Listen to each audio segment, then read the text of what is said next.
Students, blueprint digital में आपका स्वागत है। मेरा नाम है वसीम चौहान और बेटा मैं आपको क्लास 10 का साइंस पढ़ा रहा हूँ। साइंस में हमने रसायन विज्ञान प्रारंभ किया था। रसायन विज्ञान में जो फर्स्ट चैप्टर है उसका नाम था रासायनिक अभिक्रिया एवं समीकरण, वो हमने बेटा स्टार्ट कर दिया था। एक भाग उसका हो चुका है और आज बेटा हम सेकेंड पार्ट स्टार्ट करते हैं। प्रथम भाग में हमने पढ़ा कि रासायनिक अभिक्रिया क्या होती है और रासायनिक समीकरण क्या होती है, फिर उनको हम बैलेंस कैसे करते हैं। मतलब हमने सीखा था कि रासायनिक समीकरण को संतुलित कैसे किया जाता है। अगर आपने बेटा फर्स्ट पार्ट नहीं देखा है तो प्लीज आप पहले फर्स्ट पार्ट को देखें और तब आप इस भाग को देखें। तो बेटा स्टार्ट करते हैं। अपना रजिस्टर और पेन साथ में लेके बैठना है। आपको टाइम टाइम पे वीडियो को पॉज करना है जिससे कि चीजों को आप नोट करते जाएं। बेटा आज का टॉपिक हमारा यानी कि हम भाग सेकंड कर रहे हैं रासायनिक अभिक्रिया एवं समीकरण का, और टॉपिक का नाम है रासायनिक अभिक्रियाओं के प्रकार। कि जो हमारी रासायनिक अभिक्रियाएं होती हैं बेटा वो कितने प्रकार की होती हैं। तो रासायनिक अभिक्रियाएं बेटा हमारी टोटल 5 प्रकार की होती हैं। प्रथम प्रकार की रासायनिक अभिक्रिया को बोलते हैं संयोजन या संयोजी अभिक्रिया। तो बेटा आपको नोट करते जाना है, बस अभी आपको नाम इनके नोट करते जाने हैं। संयोजन अभिक्रिया, संयोजन अभिक्रिया को बेटा इंग्लिश में कहा जाता है कॉम्बिनेशन रिएक्शन। तो आपको इंग्लिश भी नोट करती जानी है। कॉम्बिनेशन रिएक्शन हो जाएगा कॉम्बिनेशन रिएक्शन। बेटा दूसरे प्रकार की जो हमारी अभिक्रिया होती हैं उनको बोलते हैं वियोजन अभिक्रिया, वियोजन अभिक्रिया या उसको विघटन अभिक्रिया भी कहते हैं, वियोजन अभिक्रिया या विघटन। और बेटा इंग्लिश में उसको बोलते हैं डीकम्पोजिशन रिएक्शन, डीकम्पोजिशन रिएक्शन। बेटा तीसरे प्रकार की जो होती हैं उसको बोलते हैं विस्थापन अभिक्रिया, विस्थापन अभिक्रिया। इंग्लिश में कहा जाता है डिस्प्लेसमेंट रिएक्शन, डिस्प्लेसमेंट रिएक्शन। और बेटा फोर्थ टाइप की जो होती है उसको बोलते हैं द्विविस्थापन अभिक्रिया, द्विविस्थापन अभिक्रिया मतलब इंग्लिश में बोलते हैं double displacement reaction, double displacement reaction. और बेटा लास्ट में जो होती हैं उसको बोलते हैं उपचयन, उपचयन एवं अपचयन, अपचयन अभिक्रिया। और बेटा इंग्लिश में कहा जाता है इनको ऑक्सीडेशन एंड रिडक्शन रिएक्शन। तो ये बेटा कुल 5 प्रकार की होती है। हमें वन बाय वन हर एक को पढ़ना है। तो आप हेडिंग लिखो संयोजन अभिक्रिया। इंग्लिश में कहा जाएगा, इंग्लिश में कहा जाएगा बेटा कॉम्बिनेशन रिएक्शन। तो संयोजन अभिक्रियाएं क्या होती हैं आपको बेटा ध्यान से सुनना है। देखो इंग्लिश में इसको कॉम्बिनेशन कहते हैं। कॉम्बिनेशन का मतलब होता है चीजों को कंबाइन करना। मतलब ऐसी अभिक्रिया जिसमें एक या एक मतलब 2 से ज्यादा पदार्थ आपस में मिल जाएंगे और जो बनेगा वो एक ही चीज बनेगी, मतलब एकल उत्पाद का निर्माण होगा। ऐसी अभिक्रिया जिसमें 2 या 2 से ज्यादा पदार्थ मिलकर एकल उत्पाद का निर्माण करते हैं बेटा, ऐसी अभिक्रिया को क्या बोलते हैं हम, संयोजन अभिक्रिया। ए और बी थे, 2 थे और यहाँ पर एक ही उत्पाद बन रहा है। एग्जाम्पल देखो, जैसे बेटा मेरे पास हाइड्रोजन है और हाइड्रोजन जब अभिक्रिया करता है ऑक्सीजन के साथ तो बेटा यहाँ से क्या बनता है, जल का निर्माण होता है ना। इक्वेशन को बैलेंस कर लेना आप। तो यहाँ देख रहे हो 2 चीजें हैं, 2 अभिकारक है लेकिन उत्पाद हमारा क्या है, एक ही है। जैसे और देख लो आप, जैसे बेटा मेरे पास हाइड्रोजन है और वो क्लोरीन के साथ अभिक्रिया कर रही है तो बेटा ये आपस में मिलकर क्या बनाएंगे, ये हाइड्रोक्लोरिक एसिड है ना। तो ये सारे के सारे क्या है, संयोजन अभिक्रिया है। एग्जाम्पल और भी है, जैसे बेटा अगर मैं यहाँ पर गैस लूं अमोनिया, अमोनिया की बेटा अगर रिएक्शन में HCl के साथ करा रहा हूँ, हाइड्रोक्लोरिक एसिड के साथ करा रहा हूँ, तो बेटा मुझे उत्पाद एक ही मिलेगा, नाम है उसका NH4Cl, उसको बोलते हैं अमोनियम क्लोराइड। तो इसमें आप क्या नोट कर रहे हो कि लेफ्ट साइड में जो है अभिकारक बोलते हैं इनको, यहाँ पर अभिकारक एक से ज्यादा है लेकिन उत्पाद हर एक में कितना बेटा, एक है। तो बस इतना ही ध्यान रखना है कि जहां पर आपको एकल उत्पाद मिले उस ऐसी अभिक्रिया को बेटा हम क्या बोलते हैं, संयोजन अभिक्रिया कहते हैं। मेरी बात समझ के बेटा। बेटा आगे नेक्स्ट टाइप की जो अभिक्रिया थी मैंने बताया था उसका नाम आपको, उसको मैंने कहा था वियोजन अभिक्रिया। तो हेडिंग लिखनी है आपको वियोजन अभिक्रिया, वियोजन अभिक्रिया। वियोजन को हम विघटन भी कहते हैं, है ना, ध्यान देना इस बात को। और इंग्लिश में उसको कहा गया था डीकम्पोजिशन रिएक्शन। बेटा इंग्लिश में क्या कहा था, डीकम्पोजिशन रिएक्शन। तो इसका उल्टा होगा, जो हमने अभी पढ़ा है उसका जस्ट ऑपोजिट होती है ये। मतलब बेटा इसमें क्या होगा कि एक बड़ा सा यौगिक है, एक बड़ा यौगिक होगा और वो किसी तरीके से ऊर्जा पाकर, हमें इसमें हीट को सप्लाई करना पड़ेगा या एनर्जी ऊर्जा देनी पड़ेगी। तो बेटा ये बड़ा यौगिक जो है 2 या 2 से ज्यादा सरल यौगिकों में परिवर्तित हो जाएगा। मैं क्या कह रहा हूँ कि वियोजन या विघटन अभिक्रिया वो होती है जिसमें एक बड़ा यौगिक, एक जटिल यौगिक जो है वो ऊर्जा की सहायता से ऊष्मा पाकर या ऊर्जा के दूसरे रूप की मदद से दो या दो से ज्यादा सरल यौगिकों में परिवर्तित हो रहा है। एग्जाम्पल देखो, जैसे बेटा मेरे पास जो है क्या है, जिंक कार्बोनेट है। जिंक कार्बोनेट एक यौगिक है और बेटा मैंने इसको ऊष्मा दी। ऊष्मा, तीर के ऊपर जो डेल्टा का निशान होता है, इसका मतलब है कि यहाँ पर हीट प्रोवाइड की जा रही है, ऊष्मा को दिया जा रहा है। तो बेटा ये परिवर्तित हो जाएगा जिंक ऑक्साइड में और कार्बन डाइऑक्साइड यहाँ से आपको मिलेगा। एक हमारा यौगिक है और वो बेटा दो में परिवर्तित हो गया है।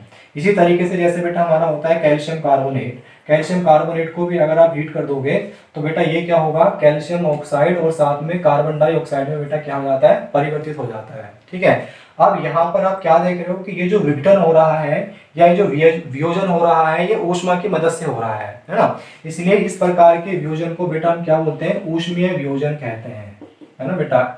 ऐसा वियोजन जो हमारा किसकी वजह से हो रहा है, ऊष्मा के कारण हो रहा है, तो ऐसे वियोजन को क्या बोलते हैं बेटा, हम ऊष्मीय वियोजन या ऊष्मीय विघटन कहेंगे। मेरी बात समझ में बेटा आपके यहाँ तक। बेटा सेकंड कुछ एग्जाम्पल इसमें और करने हैं हमें। एग्जाम्पल देखो आप, जैसे बेटा मेरे पास सपोज करो जल है ना बेटा, ये मेरे पास जल है H2O, और यहाँ से बेटा अगर मैं विद्युत धारा को क्या कर दूं, प्रवाहित कर दूं, तो विद्युत धारा के प्रवाह के बाद क्या होगा, ये जल जो है बेटा ये हाइड्रोजन और ऑक्सीजन में बेटा क्या होता है, परिवर्तित हो जाता है। तो यहाँ पर जो विघटन हो रहा है, वियोजन जो हो रहा है, वो हीट के कारण नहीं हो रहा है, वो विद्युत धारा के कारण हो रहा है। तो इस प्रकार के वियोजन को बेटा हम क्या बोलते हैं, इस प्रकार के वियोजन को हम बोलते हैं विद्युत अपघटन कहते हैं। इसको क्या बोलते हैं, विद्युत अपघटन। तो विद्युत अपघटन क्या है बेटा, वो हमारा वियोजन का एक प्रकार है। ऐसा वियोजन जिसमें हम जो चीजें टूट रही हैं, जिसका अपघटन हो रहा है, वो हमारा विद्युत धारा की मदद से हो रहा है। मेरी बात समझे आप बेटा। तीसरा प्रकार या मैं ये कहूंगा जो एग्जाम्पल लेंगे नेक्स्ट हम बेटा, एक एग्जाम्पल और देखो। मेरे पास एक यौगिक है, उसका नाम है AgCl। इसको कहा जाता है सिल्वर क्लोराइड। और सिल्वर क्लोराइड को बेटा अगर हम सूर्य के प्रकाश में रख देंगे, है ना, सूर्य का प्रकाश अगर इसको मिल जाएगा, सनलाइट में अगर रखोगे सूर्य के प्रकाश में, तो ये बेटा मेरा टूट जाता है Ag और Cl में, है ना, क्लोरीन में, मतलब ये टूट जाता है। तो यहाँ से देख लो अब एक उत्पाद, एक यौगिक है और वो दो उत्पादों में टूट गया है। इक्वेशन को बैलेंस कर लेना आप, यहाँ पर टूट जाएगा, यहाँ पर टूट जाएगा। लेकिन यहाँ पर जो विघटन हो रहा है वो सूर्य के प्रकाश के कारण हो रहा है। मतलब मैं ये कहना चाह रहा हूँ कि जो वियोजन या विघटन है वो फर्दर तीन प्रकार का होता है। एक होता है ऊष्मीय वियोजन, जो मैं आपको उदाहरण कराए थे अभी, जिसमें जो वियोजन था वो ऊष्मा की सहायता से हो रहा था। दूसरा होता है हमारा विद्युत अपघटन, जिसमें जो वियोजन होगा वो विद्युत धारा की सहायता से होगा। और तीसरा जो है वो क्या होता है, सूर्य के प्रकाश के कारण विघटन। इसमें क्या है कि जो चीजें टूट रही है वो हमारा सूर्य के प्रकाश के कारण टूट रही है ना। इसीलिए मतलब जो हमारा AgCl होता है, सिल्वर क्लोराइड होता है, उसको गहरे रंग की बोतलों में मतलब पैक करके रखा जाता है, जिससे कि सूर्य का प्रकाश उसमें प्रवेश ना करे। मेरी बात समझ गया बेटा। तो ये जो इस प्रकार की अभिक्रियाएं होती हैं बेटा, उसको बोलते हैं वियोजन अभिक्रिया। तो ये हमने दो प्रकार की बेटा अभिक्रिया की हैं। और तीसरा प्रकार जो होता है बेटा, उसको बोलते हैं विस्थापन अभिक्रिया। देखो विस्थापन अभिक्रिया, आप हेडिंग लिखो विस्थापन अभिक्रिया। इंग्लिश में इसको बोलते हैं बेटा डिस्प्लेसमेंट रिएक्शन। तो डिस्प्लेसमेंट रिएक्शन की हम बात कर रहे हैं। डिस्प्लेसमेंट रिएक्शन जो है बेटा, देखो नाम में विस्थापन है, कोई चीज विस्थापित होगी। विस्थापित कैसे होगी, सपोज करो बेटा एक तत्व हमारा A है और बेटा दूसरा जो है हमारे पास एक यौगिक है, उसका नाम है BC। मैं क्या कह रहा हूँ, एक हमने तत्व लिया है A और दूसरा हमने क्या लिया है, एक यौगिक लिया, कंपाउंड लिया है BC। और जब ये रिएक्शन हो रही है तो इस A ने जो है इस यौगिक से इस तत्व को विस्थापित कर दिया है। मतलब इसकी रिएक्टिविटी, इसकी क्रियाशीलता ज्यादा है, अधिक है। तो क्रियाशीलता ज्यादा होने के कारण A जो है BC से B को हटा देगा और जो कंपाउंड बनेगा, जो मतलब उत्पाद मिलेंगे आपको बेटा, वो मिलेंगे B और AC। तो इस प्रकार की अभिक्रिया को हम क्या बोलते हैं, विस्थापन अभिक्रिया कहते हैं, है ना, जिसमें एक तत्व जो है दूसरे जो मतलब यौगिक से दूसरे तत्व को हटा देता है। एग्जाम्पल देखो, जैसे बेटा मेरे पास है जिंक और एक मेरे पास यौगिक है, उसका नाम है FeSO4, है ना। जिंक है और क्या है हमारा आयरन सल्फेट। तो बेटा जब ये रिएक्शन होगी तो जिंक जो है आयरन को हटा देगा और साथ में अपना आप आ जाएगा, तो बनेगा जिंक सल्फेट और आयरन बेटा यहाँ से अलग हो जाता है। तो इस अभिक्रिया में क्या होगा, जिंक ने आयरन को विस्थापित कर दिया है, हटा दिया है। तो बेटा ऐसा कब पॉसिबल है, ऐसा तभी पॉसिबल है जब जो जिंक उसकी क्रियाशीलता वो आयरन से ज्यादा है ना। अगर मैं एक रिएक्शन और लिखूं, यहाँ से मैं लिख दूं कि Fe और प्लस जिंक सल्फेट, है ना, तो क्या ऐसा हो सकता है कि ये Fe जिंक को हटा दे? मतलब आप ये कहना चाह रहे हो कि यहाँ से FeSO4 और जिंक बन जाए? तो बेटा ये रिएक्शन नहीं होगी। क्यों नहीं होगी? क्योंकि आयरन जो है वो इतना ज्यादा क्रियाशील नहीं है कि वो जिंक को हटा देगा। तो मतलब हमें इस बात का पता कहाँ से चलेगा कि कौन सा एलिमेंट किससे ज्यादा रिएक्टिव है, क्रियाशील है और किससे कम है? तो बेटा उसके लिए हमारे पास एक सीरीज है, एक सारणी है, उसको बोलते हैं क्रियाशील सारणी, इंग्लिश में कहा जाता है रिएक्टिविटी सीरीज, है ना। तो ये वाली ये जो विस्थापन अभिक्रिया है, इस प्रकार की अभिक्रिया को समझने के लिए आपको पहले उस ये जो रिएक्टिविटी सीरीज है, क्रियाशील सारणी है बेटा, वो आपको याद होनी चाहिए। तो इसको नोट करो और मैं यहाँ पर वो रिएक्टिविटी सीरीज बेटा लिख रहा हूँ। बेटा लिखो रिएक्टिविटी सीरीज, हिंदी में उसको बोला जाता है क्रियाशील सारणी। क्रियाशील सारणी, क्रियाशील सारणी की बेटा हम बात कर रहे हैं और इंग्लिश में कहा जाता है रिएक्टिविटी सीरीज। रिएक्टिविटी सीरीज तो बेटा आपकी बुक में जो दी हुई है उसी के बारे में बात करेंगे हम, जो सारणी आपको दी है। मतलब देखो इसकी स्टार्टिंग होती है पोटेशियम से और फिर सोडियम आता है।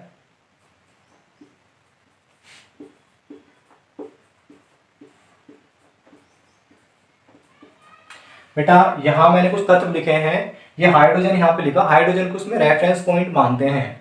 मतलब हाइड्रोजन से ऊपर जितने भी तत्व हैं उनकी जो क्रियाशीलता है वो हाइड्रोजन से ज्यादा है। कुछ तत्व ऐसा आएंगे जो हाइड्रोजन से नीचे हैं, तो उनको बेटा मैं यहाँ पे लिख रहा हूँ। मैंने हाइड्रोजन को एक बार वो लिख लिया है।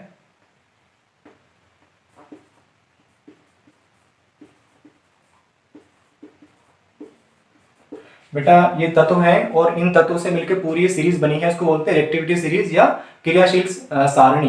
देखो इनके नाम देख लो, potassium, sodium, calcium, magnesium, aluminium, zinc, iron, lead, lead बोलते हैं बेटा इसको हम, और ये हाइड्रोजन।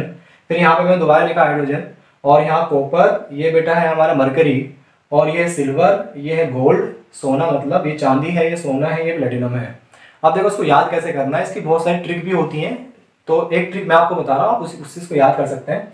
कटरीना, आपने कटरीना कैफ का नाम सुना है, तो कटरीना लिखो, कटरीना ने कार मांगी, है ना। कटरीना से दो बनेंगे, कार मांगी, ऑल्टो, एल मतलब ऑल्टो, जैन, फरारी, एफ से फरारी, पीवी मतलब फिर भी है, फिर भी है, क्यू मिली, एच को बोलते हैं मरकरी, तो मरकरी को मैंने मिली से याद किया है, फिर भी है, क्यू मिली, सिल्वर, ओडी पता नहीं। मैं एक बार रिपीट कर रहा हूं पूरी को, कटरीना ने कार मांगी, ऑल्टो, जैन, फरारी, फिर भी है, क्यों मिली, सिल्वर, ओडी पता नहीं। मिली का मतलब यहाँ बेटा एच को मरकरी कहा जाता है। मेरी बात समझ गए?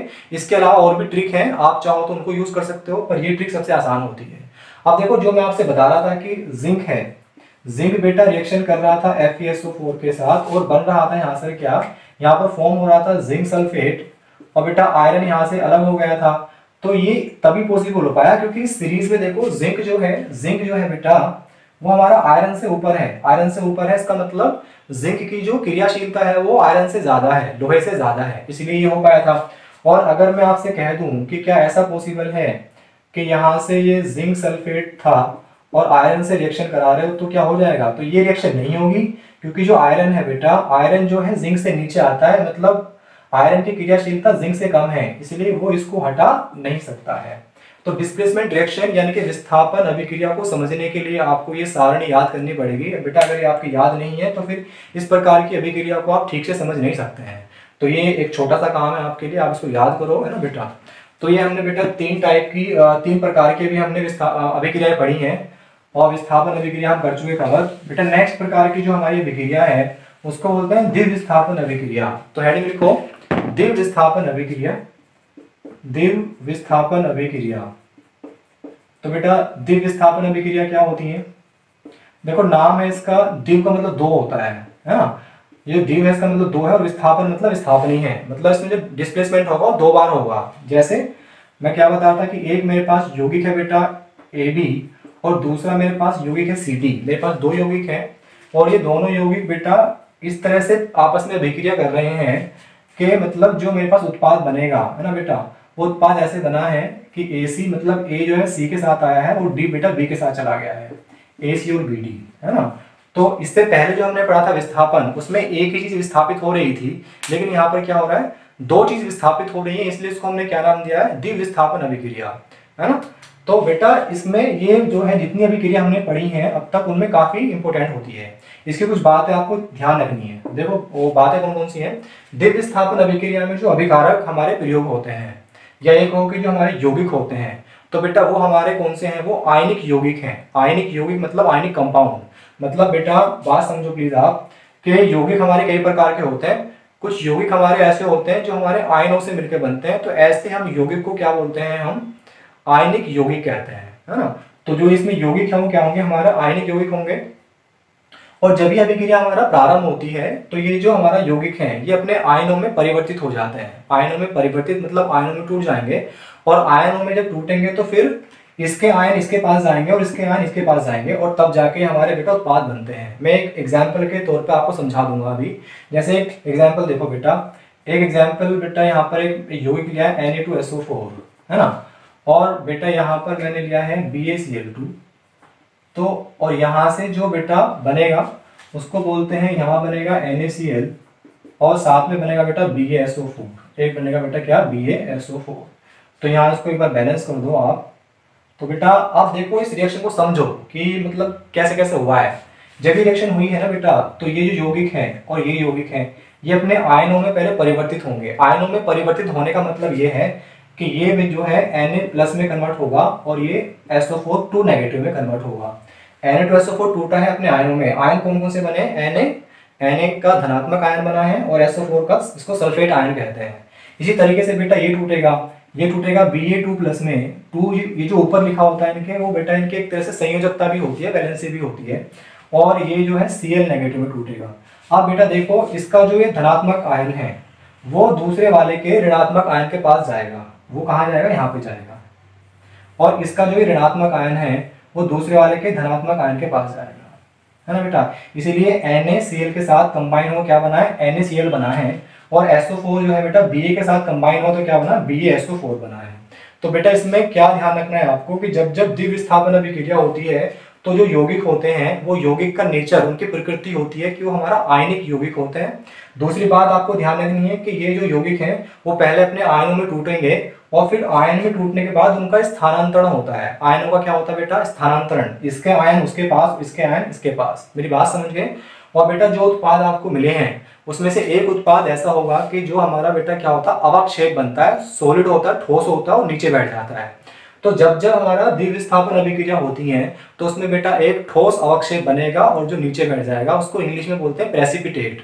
तो ये जो BaSO4 बेटा बनता है ये सॉलिड फॉर्म में होता है, ठोस अवस्था में होता है, नीचे बैठ जाता है। मेरी बात आपको याद रहेगी सारी। मतलब द्वितीय स्थापन अभिक्रिया में आपको ये बात याद रखनी है कि एक तो जो यौगिक होंगे वो हमारा आयनिक होंगे, है ना। दूसरा कि वो जब आयनिक यौगिक है, जब अभिक्रिया प्रारंभ होगी तो वो यौगिक अपने आयनों में परिवर्तित हो जाएंगे, फिर आयनों का स्थानांतरण होगा और जो उत्पाद बनेंगे उनमें से एक उत्पाद जो है कम से कम बेटा क्या होगा, सॉलिड या ठोस अवक्षेप होगा जो नीचे बैठ जाएगा। इसका एक एग्जाम्पल मैं और आपको समझा रहा हूं बेटा। एक एग्जाम्पल इसको और देखो। जैसे बेटा मेरे पास जो है वो है AgNO3, इसको बोलते हैं सिल्वर नाइट्रेट, एक यौगिक है। और बेटा दूसरा है यहाँ पे मेरे पास सोडियम क्लोराइड है, इसको NaCl कहते हैं। तो जब ये रिएक्शन होगी तो बेटा ये टूटेगा, फिर ये किस में टूटेगा, Ag+ में और NO3 नेगेटिव में, अपने आयंस में टूट गया है। इसी तरीके से NaCl भी बेटा अपने आयन में टूटेगा, वो है Na+ और Cl नेगेटिव। आयन में टूटने के बाद इनके आयन आपस में स्थानांतरित होंगे, पॉजिटिव वाला नेगेटिव के पास, पॉजिटिव वाला है ना बेटा, ये वाला पॉजिटिव वाला कहाँ जाएगा, इस नेगेटिव के पास, और ये पॉजिटिव इस नेगेटिव के पास, तो बनेगा AgCl। तो बेटा यहाँ पर क्या बना है, AgCl, मतलब इसका नाम है सिल्वर क्लोराइड, और साथ में ये NaNO3, तो ये बेटा क्या बनेगा, NaNO3। मेरी बात समझ में आई। तो बेटा ये जो बना है AgCl ये सॉलिड होता है, ठोस होता है और नीचे बैठ जाता है, इसको बोलते हैं अवक्षेप, है ना, ठोस अवक्षेप। इंग्लिश में कहा जाता है इसको प्रेसिपिटेट। तो ये काफी इंपॉर्टेंट है, बोर्ड में यहाँ से एक क्वेश्चन जरूर आता है। मैंने आपको 2 एग्जाम्पल लेकर इसको समझाया है बेटा। नेक्स्ट जो हमारी अभिक्रिया है इसको आप प्लीज नोट करते जाओ तेजी के साथ बेटा। नेक्स्ट प्रकार की जो हमारी अभिक्रिया है ना उसको बोलते हैं हम क्या, उपचयन अपचयन अभिक्रिया। तो हेडिंग लिखो प्लीज, उपचयन, उपचयन एवं अपचयन, अपचयन अभिक्रिया। और इंग्लिश भी मैं बता चुका है इसको, ऑक्सीडेशन एंड रिडक्शन अभिक्रिया कहते हैं। देखो पहले हम इसको समझने के लिए पहले इन वर्ड्स का मतलब समझो कि उपचयन क्या होता है और अपचयन क्या होता है। बेटा अगर सपोज करो आपके पास कोई तत्व ए है, आपके पास एक तत्व क्या है ए, और उसमें क्या है ऑक्सीजन ऐड हो रही है और उत्पाद आपको मिला है AO2। यहाँ पर सिर्फ ए था लेकिन यहाँ पर क्या हो गया है, ऑक्सीजन इसमें ऐड हो गया है ना, इसमें ऑक्सीजन जुड़ गया है। या फिर बेटा है समझो कि कोई हमारे पास एक तत्व है बी, है ना, या समझो कि हमारा कोई यौगिक है और इसमें से हमारा क्या हो रहा है, माइनस हो रहा है बेटा, क्या हाइड्रोजन माइनस हो रहा है, ठीक है, और ये कंपाउंड कुछ सी बन रहा है ना। तो मैं क्या समझाना चाह रहा हूं कि अगर किसी यौगिक में ऑक्सीजन ऐड होती है या उसमें से हाइड्रोजन हमारा रिमूव होती है, ऑक्सीजन मतलब उसमें जुड़ रही है और हाइड्रोजन का ह्रास हो रहा है, नुकसान हो रहा है, तो ऐसी प्रक्रिया को बेटा हम क्या बोलते हैं, उपचयन कहते हैं। इसको याद रखना है आपको। तो उपचयन का मतलब क्या है कि ऑक्सीजन या तो बेटा ऐड होगी और हाइड्रोजन क्या होगी उसमें से माइनस, या तो ये या ये, है ना। ऑक्सीजन का किसी चीज में जुड़ना या हाइड्रोजन का किसी चीज से हटना क्या कहलाता है, उपचयन कहलाता है। तो ये हमने समझा अभी उपचयन को, इंग्लिश में बोलते हैं बेटा इसको ऑक्सीडेशन। और बेटा सेकंड वर्ड जो आपको समझना है वो है हमारा अपचयन, कि अपचयन क्या होता है। अपचयन बेटा इसका जस्ट उल्टा होता है कि किसी यौगिक में अगर हाइड्रोजन जुड़ रही है ना, या किसी यौगिक में जो है यौगिक से ऑक्सीजन बेटा क्या हो रही है, हट रही है। तो किसी यौगिक में अगर हाइड्रोजन जुड़ेगी और ऑक्सीजन हटेगी तो उसको बेटा क्या बोलते हैं, अपचयन कहते हैं। मेरी बात आपके समझ में आ गई होगी। अब इसके एग्जाम्पल देखो कुछ बेटा। तो हमने भी सीखा है कि उपचयन या अपचयन क्या होता है। बेटा जैसे मेरे पास एग्जाम्पल है कि मेरे पास कार्बन है, कार्बन जो है ऑक्सीजन के साथ रिएक्शन करके क्या बना रहा है, कार्बन डाइऑक्साइड बना रहा है। तो यहाँ कार्बन के साथ ऑक्सीजन नहीं थी लेकिन यहाँ पर जाकर कार्बन के साथ बेटा क्या आ गई है, ऑक्सीजन आ गई है। तो बेटा यहाँ पर कार्बन का क्या हो रहा है, यहाँ पर कार्बन का क्या हो रहा है, देखो यहाँ पर कार्बन का उपचयन हो रहा है। क्या हो रहा है, उपचयन। क्यों, क्योंकि कार्बन के साथ ऑक्सीजन जुड़ गई है। एक एग्जाम्पल में बेटा आपको और समझा रहा हूं लेकर।